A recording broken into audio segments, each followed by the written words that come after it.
Hey Toy Tractor Times fans, we're at the 2019 Lafayette Farm Toy Show in Indianapolis, Indiana, and we're taking a look at the custom contest. Toy Tractor Times hosts this contest, and each year there's an opportunity to win a gold trophy for the top custom. You can see the 2019 award here with our white 2105 tractor in gold. And there's a lot of great pieces here, and we're gonna walk around and take a look at each one of these builds. A lot of talented people, and if you're interested in taking part in the 2020 show, bring your custom out and sign up and put it out. That's all that it takes. There's no charge, and we look forward to seeing your work as well as the other pieces that are already here. Let's take a look at these customs. Ryan Eckert has made a very nice custom Gleaner R52. You can see it has the 3D printed grain header and the 8-row corn head. Very lifelike, excellent job. I think these are probably from Tim Holker's 3D kits. It's also got the steerable rear axle on the combine, 3D printed unloading auger. It's got the muffler, bubble up auger in the bin, and some really nice tires. Just a great looking combine, and it really dresses up the stock piece. We also have a neat piece, a John Deere 6030 that Ryan has customized, and he put a sound guard cab, probably from the 4840, on this, and the 4840 replaced the 6030 in that 175, 180 horsepower range. Really nice looking tractor. People really like their big Case International Steigers, and here's a 9380. Ryan has customized. It's got the really large metric duals on it. You can see here it's got a nice realistic hood, weights. It's got the weight package on the back of the tractor as well, nicely appointed with floodlights. Zeb Mueller has done a nice job bringing three pieces here. We're going to take a look at these. We've got a International 1466, a John Deere 7810 with a loader, and a John Deere 7200R two-wheel drive model with removable duals. Let's take a look at each of these models and talk about their detail. With the 1466, you can see the fine detail that Zeb has put into this tractor. He hand cuts many of his tires, the steerable front axle, individual weights, muffler, radio, 3-point hitch, and Zeb scratch builds all these things on there, including, you can see the steps to the platform and the fuel tank cap here on the front of the tractor. Really nice job. And then you can see the 7810 that has the loader on it. You can see he's added the loader guard in front of the grill, detailed front axle, road crop duals complete with weights on the inside, and Zeb uses brass to build all these components like the 3-point hitch, the mirrors, and that really nice looking loader out front. Then we have the 7200R. I really like two-wheel drive high horsepower tractors, and this one stands out again. Nice detailed steerable front axle. We've got the front weights, mirrors, the beacon there on the roof. You can see the air breather here on this side, the muffler on that side, and then he did the removable duals where you can pull it off that brass rod and then see the extension there where it is bolted on to the wheel. Clint Thompson has a nice John Deere 9460R entered in the contest here. And let's talk a little bit about the details, because when you go by you can tell it's pretty nice, but he's done some really nice work. He's got a brass grill here on the front of the tractor. These diamond headlights are a standout on the 9R tractors, and you can see how he's inserted that brass grill on there. He's added the toolbox, extended hazard lights, the flashing light up on the cab, the GPS. You can see he's also got an antenna. We've got the metric duals. He also has the built muffler here. You can see how he nicely painted it and finished it off with those early style round fenders from the first generation 9R. And If we swing around to the back, we can see the swinging drawbar that was added to this tractor. Also, there are valve stems on the tires, and he's done some really nice work just detailing out that ladder, the cab accents, and other details. Definitely a nice build. Jeff Norton has 4 builds here in the contest, and we'll go through each of those. The first one is an International 3588 2+2 with a 3-point plow on the back.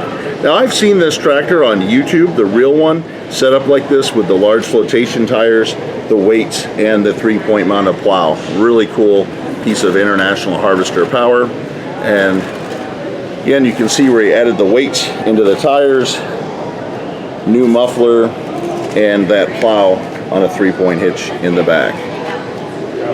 Here's kind of a dream grain cart. It's a 550 Case IH quad track, and it has a Brent grain cart on it, and you probably can move a lot of grain in a hurry with a setup like this. Definitely a dream custom piece built by Jeff Norton.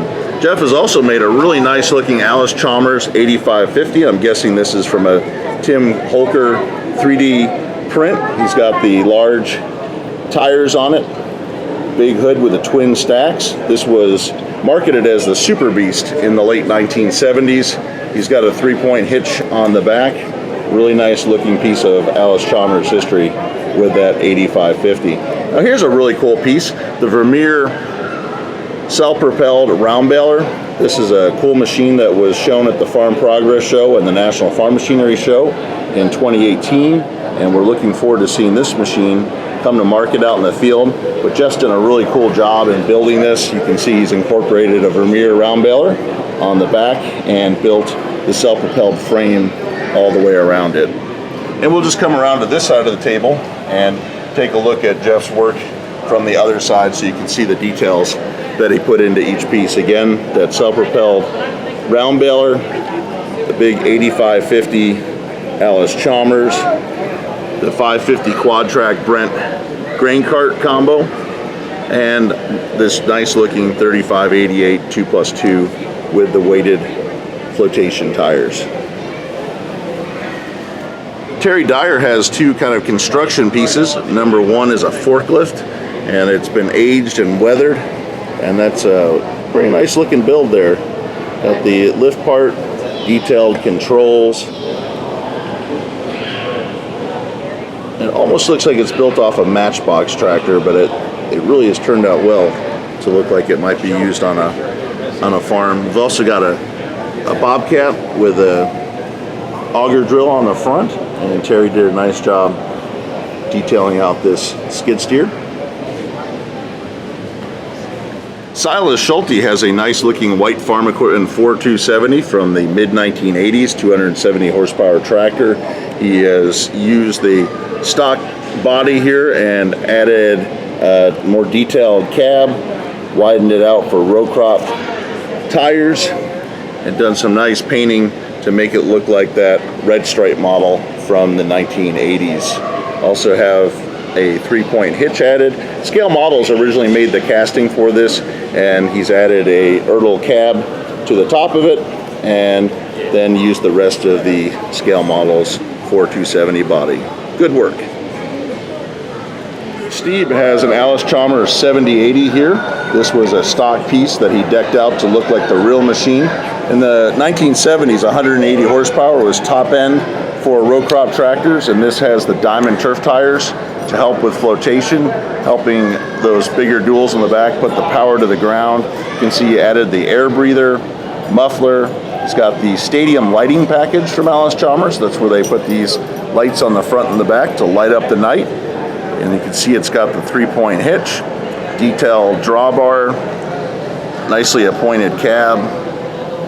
He's got the access ladder and hand grab, and we can spin around to the other side of the tractor and take a look at that with a steerable front axle. Chris did a really nice job making this big 180 horsepower tractor. It's been very cool to see all these customs, and we'll look forward to seeing what the judges think on who will win, and stay tuned in a second and you're going to find out just which one of these models took the top prize in the contest.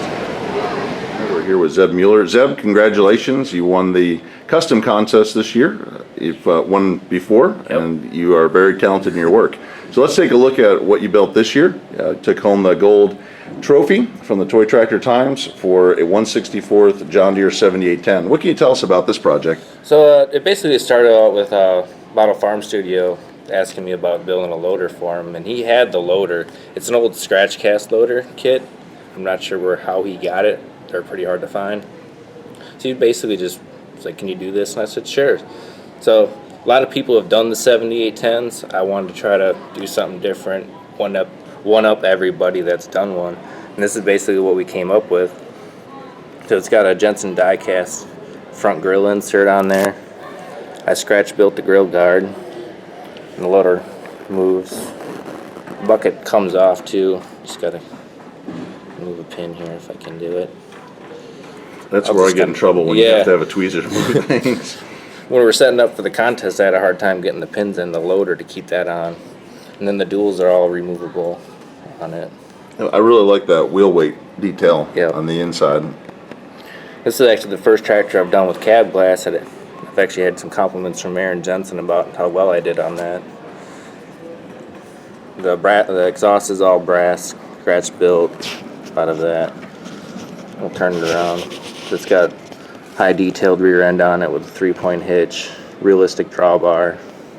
I see you painted all the lights in on the cab. And Yep.